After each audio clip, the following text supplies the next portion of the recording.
Hello friends, welcome to my channel. आज की जो वीडियो है इसमें मैं आपको ट्रैफिक में किस तरह से फुट मूवमेंट करना चाहिए, क्लच, ब्रेक, एक्सीलरेटर का किस तरह से आपका फुट मूवमेंट प्रॉपर्ली होगा जिससे कि आप ट्रैफिक में कार को कंट्रोल कर सकें, किस तरह से ड्राइव करना चाहिए एक एक्सपर्ट ड्राइवर की तरह। आपका क्लच, ब्रेक, एक्सीलरेटर का तीनों का कॉम्बिनेशन कब कैसे चेंजेस होता है उसके बारे में वीडियो करने वाला हूँ। फ्रेंड्स, ये वीडियो पूरी देखें, स्किप ना करें। वीडियो अगर अच्छी लगे, पसंद आए तो लाइक करें, कमेंट में कुछ कहना चाहते हैं कमेंट करें, और चैनल अब तक सब्सक्राइब नहीं किया फ्रेंड्स तो चैनल को जरूर सब्सक्राइब कर लें।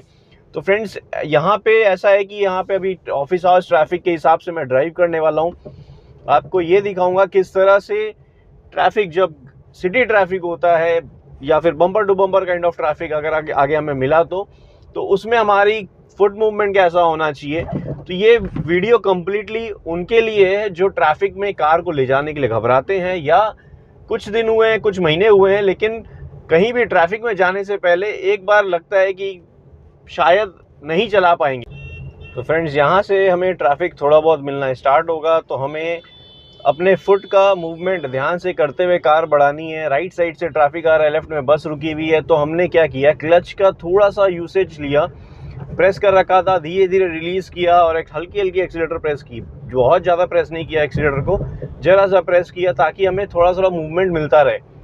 और क्लच का ऐसा है कि फ्रेंड्स कुछ हद तक होल्ड करना पड़ सकता है, या अगर आप होल्ड कर रहे हैं तो पूरा भी रिलीज़ कर सकते हैं या प्रेस कर सकते हैं। अभी मैंने क्या किया था, रिलीज़ किया था होल्ड करते हुए, फिर वापस प्रेस किया ताकि मूवमेंट हो, फिर हमें वापस से क्लच प्रेस करें तो जो मूवमेंट किया है उस पर कार निकलती चले। तो ऐसा करने से क्या होता है कि आपकी कार का जो आप कंट्रोल कर रहे हैं तो वो प्रॉपर क्लच से कंट्रोल भी होता है, और जैसे ही क्लच रिलीज़ करते हैं तो मूवमेंट भी आता है।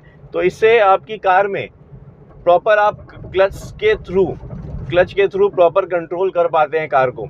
तो ये प्रैक्टिस करने से होता है, एकदम से एक दिन की बात नहीं है फ्रेंड्स, इसमें टाइम लगेगा, आपको प्रैक्टिस करते रहना होगा। मैं आपको टेक्निक बता सकता हूँ कब कैसे यूज़ करना है। अभी देखिए यहाँ पे आगे ट्रैफिक है, स्लोली मूव करेंगे, राइट साइड से कार आ रही है तो हमें उसके लिए स्पेस छोड़ दिया हमने, एक पर्टिकुलर किसी भी कार के पीछे लगा देंगे। तो क्योंकि ट्रैफिक में अपनी कार निकालनी है तो कहीं भी किसी भी लेन में एक रख लीजिए, धीरे धीरे आगे बढ़ता रहेगा, आप भी आगे बढ़ते रहेंगे। जितना राइट लेफ्ट करेंगे उतना चांसेस हैं कहीं भी आप राइट लेफ्ट करते वक्त हो सकता है कैलकुलेशन दूसरे की बिगड़े, वो आपको हिट कर दे।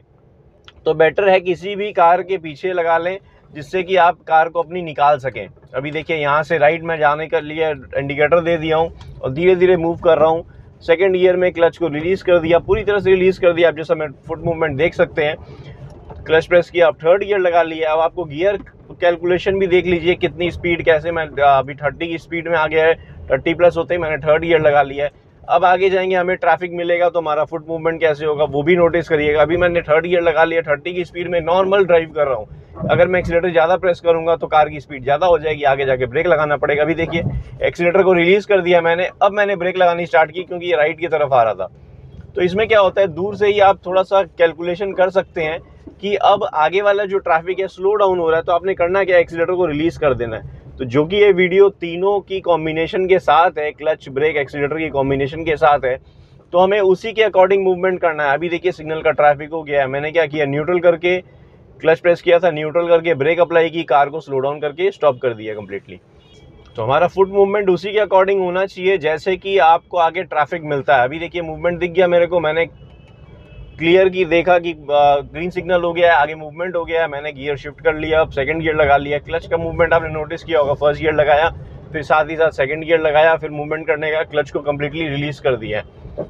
अब आप नोटिस करिए आगे कार बढ़ा रहा हूँ मैं, थर्ड गियर लगाने के लिए हूँ मैं, 30 की स्पीड आ गई है कार में, मैंने थर्ड गियर लगा लिया।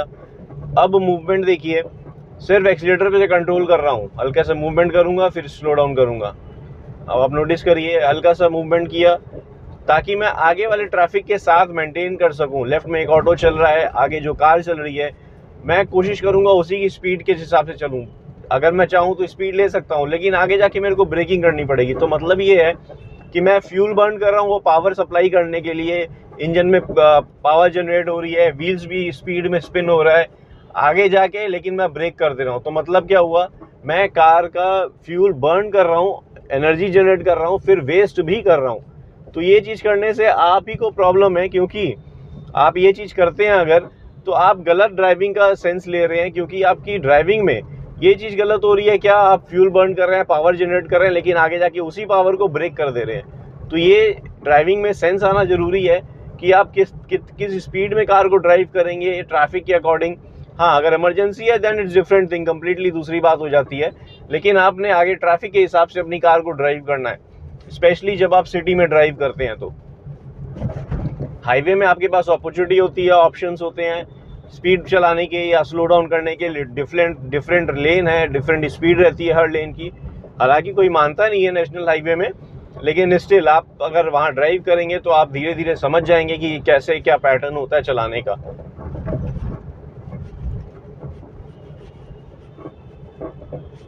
अभी मैं वापस से एक सिग्नल के पास पहुंच रहा हूं। वहां पे सिग्नल के पास मैं पहुंच के देखूंगा किस तरह से ट्रैफिक है, या क्लच ब्रेक और एक्सीलरेटर का यूज कैसे होगा, या मूवमेंट कैसे होगा मेरी कार का। आगे सिग्नल है, कुछ जैम सा लग गया है आगे। ये ऑफिस आवर्स ट्रैफिक होने से क्या होता है कि आपको कार को कंट्रोल करना होता है, धीरे धीरे मूवमेंट करनी पड़ती है। जैसे जैसे आगे ट्रैफिक बढ़ेगा उसके हिसाब से आपने भी कार अपनी बढ़ानी होगी। तो फ्रेंड्स, ये हो सकता है मैं 2 पार्ट में वीडियो डालूँ, लंबी होगी अगर वीडियो तो 2 पार्ट में वीडियो डालूंगा। तो आप उसका फर्स्ट पार्ट देखने के बाद सेकंड पार्ट जरूर देखें, तो आपको आइडिया लगेगा डिफरेंट लोकेशन में किस तरह से मैं मूवमेंट कर रहा हूँ अपने फुट का भी। देखिए, मैंने न्यूट्रल कर लिया है, ब्रेक अप्लाई कर दिया है, क्लच को रिलीज कर रखा है। यहाँ से सिग्नल से राइट टर्न है और लेफ्ट टर्न है। मैं राइट टर्न लेके जाने वाला हूँ अपनी कार को, क्योंकि स्ट्रेट रोड ही नहीं है, बंद है रोड। यहाँ से राइट टर्न की तरफ जाऊँगा। तो ऑफिस आवर्स ट्रैफिक में यही होता है कि फ्रेंड्स, आपको बहुत देर तक सिग्नल अगर लगता है तो बहुत लंबा जैम लग जाता है। यहाँ की हालांकि उतना लंबा जैम नहीं है, बट इतना है कि कम से कम मेरे आगे 15 से 20 गाड़ियाँ होंगी।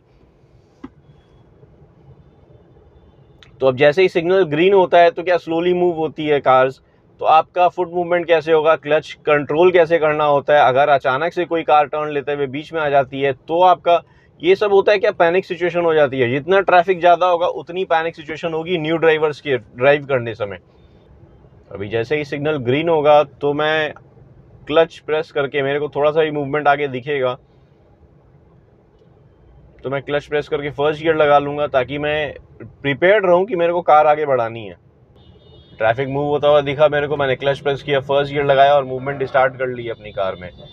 और जैसे ही आगे बढ़ा, मैं फर्स्ट गियर में कम्प्लीटली रिलीज़ कर दिया हूँ। देखिए आप, क्लच को कम्प्लीटली रिलीज्ड है, एक्सीलरेटर से ही कंट्रोल करेंगे अपनी कार को हम। और अब सेकंड गियर लगा लिया, क्योंकि मेरे को देखिए गैप मिल गया है।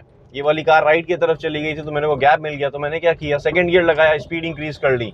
यहाँ पे bumper to bumper kind of situation arise नहीं हुआ, लेकिन मैंने क्लच को पूरी तरह से रिलीज कर दिया था, फर्स्ट गियर में हो चाहे सेकंड गियर में हो। इस सिनेरियो में बहुत सारे न्यू ड्राइवर्स क्लच का यूज़ लेते रहते हैं, क्लच को प्रेस करते हैं और रिलीज़ करते हैं इस सिचुएशन में। लेकिन मैंने क्या किया, आपने नोटिस किया होगा किस तरह से कार को ड्राइव किया है। अभी आप नोटिस करिए, सेकंड गियर तब से लगा रखा, मैंने क्लच का यूज़ नहीं लिया है। हालांकि मैं चाहूँ तो स्पीड इंक्रीज़ कर सकता हूँ, आगे जाके फिर ब्रेक प्रेस करूँगा, फिर क्लच यूज़ करूँगा। ऐसा मैं नहीं कर रहा हूँ। मैं बड़े आराम से 30 की स्पीड में आराम से कार चला रहा हूँ, क्योंकि मेरे पास आगे स्पेस ही नहीं है। यही एक टेक्निक होती है। अभी देखिए, हल्की सी ब्रेक अप्लाई की, ये आगे वाली कार आराम से निकल रही है राइट साइड की तरफ, मैं लेफ्ट की तरफ जाऊँगा, बीच में बैरिकेड है। तो देखिए, अभी तक मैंने क्लच का यूज़ नहीं लिया। तो ये सिचुएशन हो जाती है जब भी आप ड्राइव करेंगे, तो आपको हो सकता है आगे वाला ट्रैफिक जिस स्पीड में चल रहा हो, अब देखिए हो सकता है मैं थर्ड गियर लगाऊं, आगे मेरे को सिग्नल ग्रीन में दिख रहा है, लेकिन ट्रैफिक उस स्पीड का मूवमेंट नहीं दिख रहा है, 30 की स्पीड में ही मूवमेंट दिख रहा है ट्रैफिक में। अब सिग्नल भी रेड हो गया है, तो उससे बेटर मैं अप शिफ्ट नहीं करूँगा, आराम से सेकेंड गियर में ही मूव कर रहा हूँ कार को। अभी तक मैंने क्लच प्रेस नहीं किया, अब मेरे को क्लच प्रेस करना पड़ेगा, क्योंकि ये देखिए कार आई सामने, मैंने क्लच प्रेस किया, न्यूट्रल किया और ब्रेक अप्लाई कर दी। तो ये सिचुएशन जब भी आप अराइज होता है, बम्पर टू बम्पर ट्रैफिक, या फिर आप जब ड्राइव कर रहे होते हैं ट्रैफिक में, ऑफिस आवर्स ट्रैफिक बोल सकते हैं, या नॉर्मल ट्रैफिक में भी अगर आप ड्राइव करते हैं, तो आपका क्लच का यूज़ प्रॉपर होना चाहिए। प्रॉपर इन द सेंस, अभी जैसे मैंने अभी रिलीज़ किया था, क्लच रिलीज़ करने के बाद सेकंड गियर में क्लच प्रेस ही नहीं किया मैंने, तो इसमें क्या हुआ, मेरी कार में आराम से मैं जो भी पिकअप ले रहा था, या स्पीड डाउन कर रहा था, या स्पीड इंक्रीज़ कर रहा था, वो मैं सिर्फ एक्सीलरेटर से कर रहा था। मेरे को हल्की सी ब्रेक कुछ जगह अप्लाई करनी पड़ी, ताकि मैं कार को कंट्रोल में रख सकूं। अगर मैं क्लच प्रेस करता तो दैट्स डिफरेंट थिंग हो जाता। क्लच प्रेस करने की नीड नहीं लगी, इसलिए मैंने क्लच प्रेस नहीं किया। यही सिचुएशन हो जाती है, बहुत सारे ड्राइवर्स को हैबिट हो जाती है कि कार अगर चल रही है आगे 30 की स्पीड में, ट्रैफिक चल रहा है, लेकिन बार बार क्लच प्रेस कर देते हैं, क्यों रीज़न पता नहीं, उन्हें लगता है शायद कंट्रोल्ड में आ जाएगी। तो ऐसा कुछ नहीं है, आप एक्सीलेटर रिलीज़ करेंगे तो भी आपकी कार कंट्रोल में आ जाएगी। अभी देखिए मैंने फर्स्ट गियर लगा लिया, क्योंकि जैसे ही सिग्नल ग्रीन हुआ आगे वाली कार मूवमेंट आ गई, मेरे पास स्पेस है क्योंकि मैं सेकंड कार खड़ी थी मेरी पीछे, तो मैं क्या करता हूँ, अब देखिए थर्ड गियर लगा लिया मैंने, आगे ट्रैफिक नहीं मिल रहा है, मेरे को ट्रैफिक नहीं दिख रहा है, तो बड़े आराम से मैं थर्ड गियर लगा के मूव कर सकता हूँ अपनी कार में। 50 की अप्रॉक्स स्पीड ले आया हूँ, यहाँ पे सिग्नल नहीं है तो आराम से 50 की स्पीड में ड्राइव कर सकता हूँ। आगे वाली कार भी उसी ट्रैफिक मतलब उसी स्पीड में चल रही है, तो मेरे को कोई प्रॉब्लम नहीं है 50 की स्पीड में रखने में। आगे सिग्नल दिख गया मेरे को, तो मैं क्या करूँगा, एक्सीलेटर देखिए रिलीज़ कर दिया है। जो ट्रैफिक में या सिटी में आप जब ड्राइव करते हैं, आपने ये सेंस होना जरूरी है कि अगर आगे वाला ट्रैफिक स्पीड ले रहा है तो आपको भी स्पीड लेनी है, तो ले सकते हैं अगर आप कॉन्फिडेंट है तो। ऐसा नहीं है कि आपने ज़बरदस्ती स्पीड ले लेनी है, आप कंट्रोल नहीं कर पा रहे, स्टीयरिंग का कंट्रोल प्रॉपर नहीं आ रहा है, या ब्रेकिंग करते समय आपको कुछ प्रॉब्लम हो रही है, तो वैसा ना करें। ओपन स्पेस में चलाएं, अर्ली मॉर्निंग में चलाएं, ताकि आपको जगह मिले। अर्ली मॉर्निंग में क्या होता है कि आप ट्रैफिक बहुत कम होता है, 5 बजे 6 बजे के अराउंड, तो उसमें क्या होता है आपके पास जजमेंट करने के लिए ऑप्शन रहता है। फिर धीरे धीरे 8 बजे वाला ट्रैफिक में निकले, ताकि क्या होगा, कुछ ट्रैफिक मिलेगा। लेकिन 9 से 12 वाला जो ट्रैफिक होता है, ऑफिस आवर्स ट्रैफिक होता है, उसमें एकदम भी ऐसा ना करें कि जब सीखें और सीधा 9 से 12 वाला ट्रैफिक में निकल जाएं, या शाम को 6 से 9 वाले ट्रैफिक में निकल जाएं। अर्ली मॉर्निंग ट्रैफिक में प्रैक्टिस करना ज़्यादा बेटर है कंपैरेटिवली किसी भी दिन के ट्रैफिक में। तो इसलिए आप नोटिस करिएगा, ड्राइविंग स्कूल वाले जितने भी सिखाते हैं 6 बजे के 8 बजे के अंदर वो अपनी क्लासेस कंप्लीट करने की कोशिश करते हैं। उससे क्या होता है, रोड में प्रेजेंस आपको फील होगा कि आपके पास स्पेस है, आप किस तरह से यूज़ कर रहे हैं अपना स्टीयरिंग का, क्लच ब्रेक एक्सीलेटर को कंट्रोल करते हैं। तो उसमें क्या होता है, धीरे धीरे ब्रशअप होता है आपका स्किल, आपके फुट को हैबिचुएट हो जाता है किस तरह से कैसे कंट्रोल करना है, किस सिचुएशन में अपनी कार को यूज़ लेना है।